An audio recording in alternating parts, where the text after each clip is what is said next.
Hi everyone! Welcome back to English Fab, where learning English is practical, useful, and fab. Talking about natural disasters can be difficult, especially if you don't know the right words to describe events like earthquakes, hurricanes, floods, or wildfires. You may also find it challenging to discuss climate change, global issues, or weather forecasts in English. Understanding these topics is important, whether you are following the news, discussing safety measures, or talking about environmental changes. In today's lesson, we'll go through real-life conversations about natural disasters and global issues. You'll learn key phrases, useful vocabulary, and practical tips to help you describe different types of disasters, talk about their effects, and understand important weather updates in English. This video includes content related to natural disasters and climate topics that we've uploaded so far. Be sure to check each video on our website for further details. If you find English difficult, don't worry. You can translate the subtitles into English in your own language like this. Check the description below for extra details. Are you ready to improve your English for discussing natural disasters? Let's get started!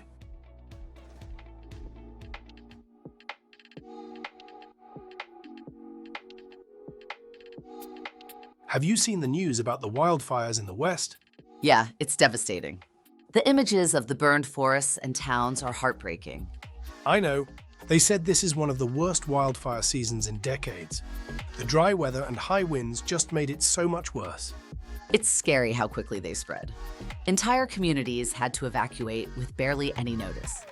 Exactly. I can't imagine how stressful that must be. I read that some people lost everything. It's tragic. Are the firefighters making any progress in containing it? A little, but it's tough. They've been working around the clock, and some areas are just too dangerous to reach right now. They're true heroes. I don't know how they do it in such extreme conditions. I agree. And it's not just the fire itself, it's the smoke too. The air quality in nearby cities is awful. I heard that. People are being told to stay indoors and use air purifiers if they have them. It makes you think about the bigger picture too. Wildfires like this seem to be getting worse every year. Yeah, it's a harsh reminder of how climate change is affecting everything. Longer droughts, higher temperatures, it's all connected. Totally. I hope this pushes more people to take action. It feels like we need big changes, not just small efforts. For sure. In the meantime, I've been looking for ways to help. Have you heard of any relief funds for the communities affected? Yes, there are a few. I donated to one that helps families rebuild after losing their homes. That's amazing. I'll check it out. It's the least we can do to support them. Definitely. It's a tough situation, but at least there are ways to contribute. Agreed. Let's hope they get the fires under control soon.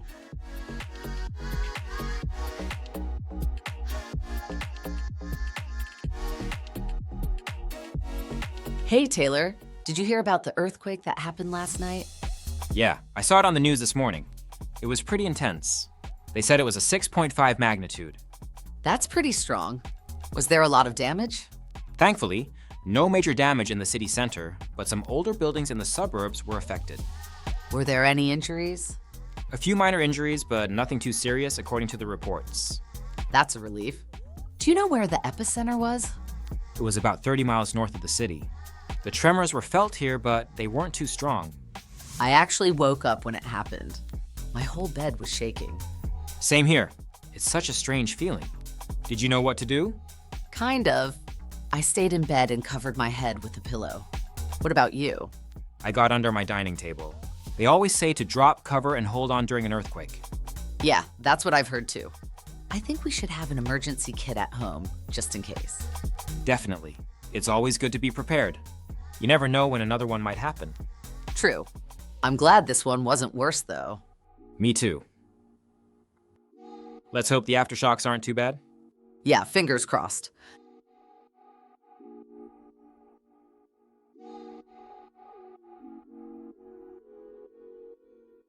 Hey Chandler, did you hear about the hurricane that hit the southeastern coast last week? Yeah, I saw it on the news. It was a Category 4 hurricane, right? That's right. The winds were over 130 miles per hour, and there was massive flooding in several areas. That's intense. Were there any casualties? Unfortunately, a few people lost their lives, and many others were injured. Rescue teams have been working around the clock. That's so sad. How about the property damage? A lot of homes were destroyed, and several roads are still underwater. The recovery process is going to take months. Natural disasters like hurricanes can be so devastating. Do you think people were prepared for it? I think so. There were evacuation orders in place, and shelters were set up in advance. But even with preparation, the destruction was severe. I've never experienced a hurricane myself. Have you? Yes, a few years ago when I lived in Florida, it was a Category 3 hurricane. We had to board up our windows and stay indoors for 2 days. That must have been scary. What did you do to prepare? We stocked up on food, water, and batteries, and made sure we had flashlights and a radio. Power outages were a big concern. It sounds like you were well prepared. What about after the hurricane? The cleanup was a huge effort. There were fallen trees everywhere, and some areas didn't have electricity for weeks. That's tough. It really shows how important it is to take warnings seriously and be ready. Absolutely. Hurricanes are no joke, but preparation and community support can make a big difference. I hope the people affected by this hurricane get the help they need quickly. Me too. It's going to be a long road to recovery, but I'm sure they'll pull through.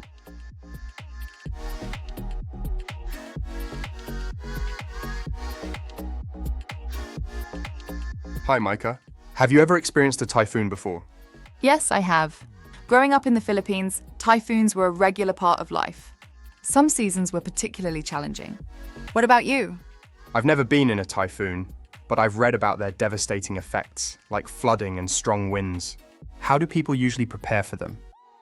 It varies, but preparation often involves securing homes, stocking up on essentials like food and water, and making sure there's an emergency kit ready.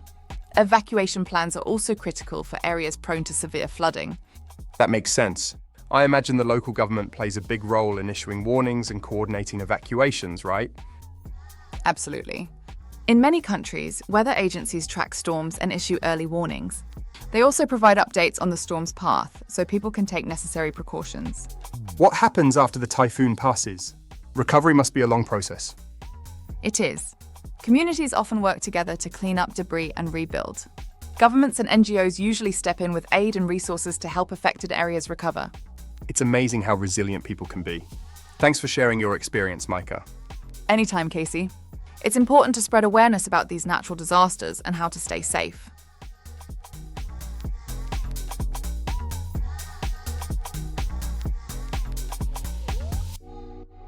Hey Stevie, did you hear about the tsunami warning that was issued after the earthquake in the Pacific? Yes, I saw it on the news. It's so alarming. They said the earthquake was over 8.0 on the Richter scale. That's massive. A quake that strong can definitely trigger a tsunami. Did they say how soon it might reach the coast? The warning said it could hit within hours. People in low-lying areas are being evacuated to higher ground. Evacuations are so critical in these situations. I can't imagine how terrifying it must be to see a tsunami approaching. Absolutely. The videos I've seen of past tsunamis are terrifying. The waves can be so tall and move so quickly. I read that a lot of the damage comes from the flooding after the waves hit, not just the waves themselves. That makes sense. The force of the water can destroy buildings and sweep away vehicles. It's devastating. I hope people are taking the warnings seriously and evacuating. Do you know if the warning systems worked properly? From what I heard, the alerts were sent out quickly, so that's good. But I wonder how well prepared some areas are. Preparation makes such a difference. Having evacuation plans and knowing the signs of a tsunami can save lives. True. I've heard that if the water suddenly recedes from the shore, it's a sign that a tsunami might be coming. Yes, and people should never wait to confirm. Just move to higher ground immediately. I hope the affected areas recover quickly. It's going to take a lot of effort to rebuild after something like this. For sure. I've heard that international aid can be crucial after a disaster like this. Definitely. It's heartening to see how people come together to help after such tragedies. I just hope everyone stays safe. Nature is so powerful, and we really have to respect it. Absolutely. Let's keep following the updates and see if there's any way we can contribute to the relief efforts.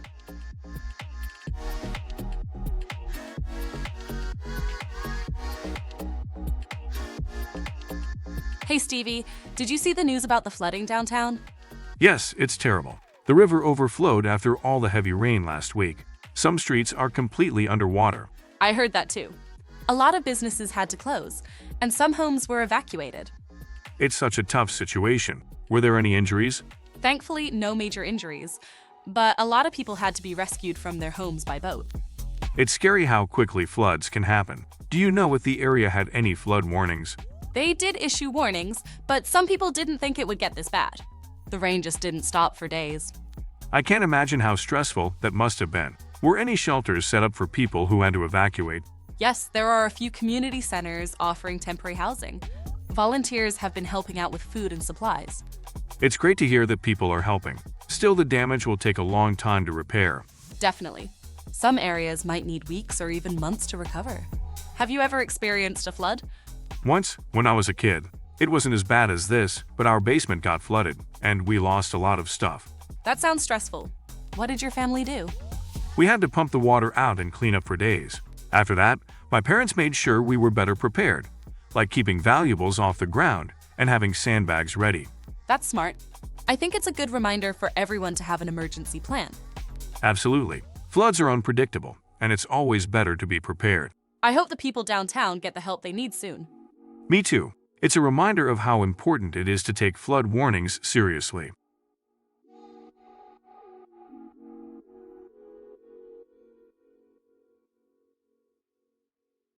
Hey Jordan, did you hear about the landslide that happened near the mountain pass last week? Yes, I saw it on the news. It looked really bad. Entire sections of the road were buried under debris. It was caused by heavy rainfall, wasn't it? The ground must have been too saturated to hold together. Exactly. They said the soil became unstable because of days of non-stop rain. It's so dangerous. I heard some homes at the base of the hill were evacuated. Were there any injuries? Luckily, no serious injuries were reported, but a few houses were damaged. It's a scary reminder of how unpredictable nature can be. Absolutely. Landslides can happen so quickly, and there's often little time to react. I think that's why it's so important to have early warning systems in place, especially in areas prone to landslides. For sure. It's also crucial to avoid building too close to unstable slopes. Proper drainage systems might help reduce the risk too. Good point. I remember reading that deforestation can also increase the likelihood of landslides because tree roots help hold the soil in place. That makes sense. Replanting trees and vegetation could be part of the solution. Have you ever seen a landslide in person? Once during a trip to a mountainous region. It wasn't as severe as this one, but seeing how much damage even a small landslide can cause was eye-opening. It's definitely a reminder to be cautious, especially in heavy rain. Do you think the affected areas will recover soon? It'll take time, especially with clearing the debris and repairing roads. But I'm sure the local community and emergency services are working hard. I hope they stay safe during the recovery. Nature is beautiful, but it's also something we have to respect.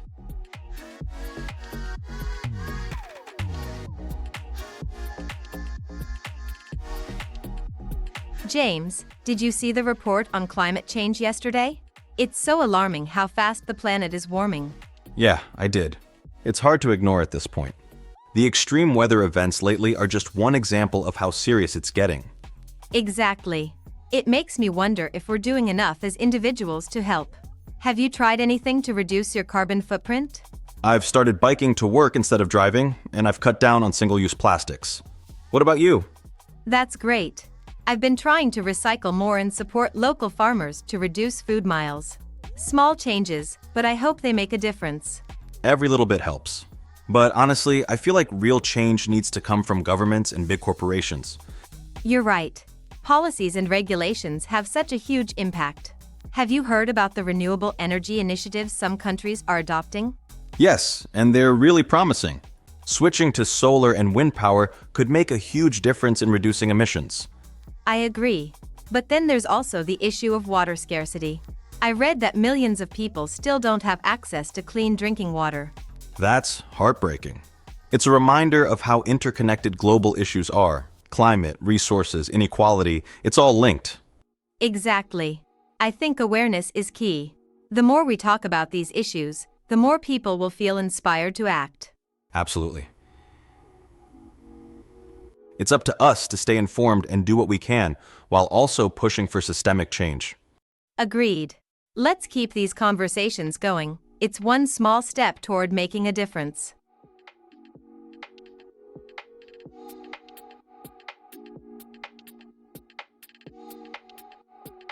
Did you see the news about the rising sea levels? Yeah, it's alarming. They said some coastal cities could be underwater in a few decades if things don't change. It's hard to wrap your head around how quickly this is happening. Scientists have been warning us for years, but it feels like the changes are getting more intense. Exactly. The heat waves, wildfires, and storms we've been experiencing seem worse every year. It's like climate change is no longer a distant problem, it's here. I agree. It's frustrating that some people still don't take it seriously. The evidence is everywhere. What do you think can be done to slow it down? For starters, governments need to invest more in renewable energy, like wind and solar power. Reducing carbon emissions is key. True. I've been trying to make small changes, like using public transport and cutting back on single-use plastics. That's great. Every little bit helps. But we also need big policy changes to make a real difference. I heard about some countries pledging to become carbon neutral by 2050. That's promising, but I wonder if it's enough. I think it's a step in the right direction, but we need action sooner rather than later. Waiting decades might be too late for some regions. It's such a big issue. Sometimes it feels overwhelming, but I try to stay hopeful. Same here. I think if enough people get involved and push for change, we can make a difference. Agreed. Education and awareness are so important. The more people understand the problem, the more likely they are to act. Absolutely. Thanks for chatting about this, Taylor. It feels good to talk about it and share ideas. Likewise, Jordan. Let's keep the conversation going and do what we can.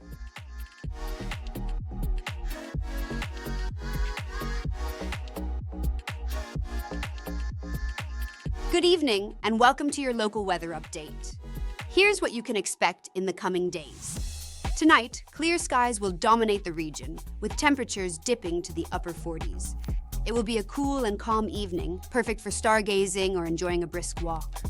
Tomorrow, expect sunny and warm conditions throughout the day. Highs will reach the low 80s, with light winds keeping things comfortable. It's an ideal day for outdoor activities. Moving into Sunday, the weather will take a slight turn. Clouds will begin to gather in the early morning, leading to scattered showers by the afternoon. Highs will still reach the mid-70s, but you may want to carry an umbrella if you're heading out. Looking ahead to next week, temperatures are set to drop slightly, with highs in the upper 60s and a mix of sun and clouds. There's no significant rain expected after Sunday, so it's shaping up to be a pleasant stretch. That's your forecast for now. Stay tuned for further updates and have a great evening.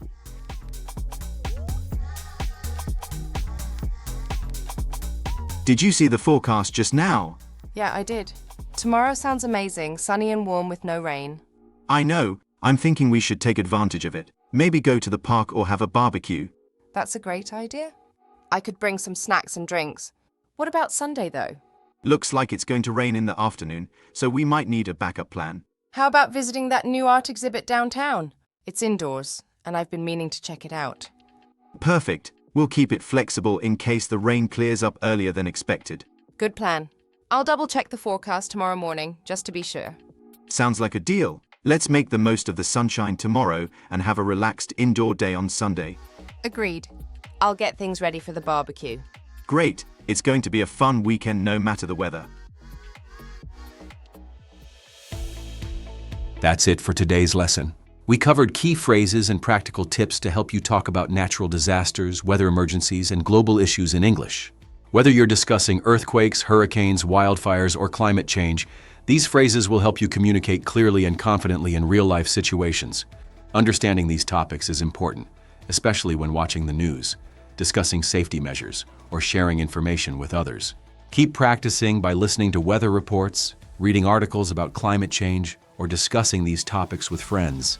And don't forget, we've uploaded more videos on related topics, so be sure to check them out on our channel and website. Okay, thanks for watching today's lesson on English Fab. I hope you found these English tips useful and feel more confident. Remember, practice makes perfect, so try using these phrases in your daily conversations.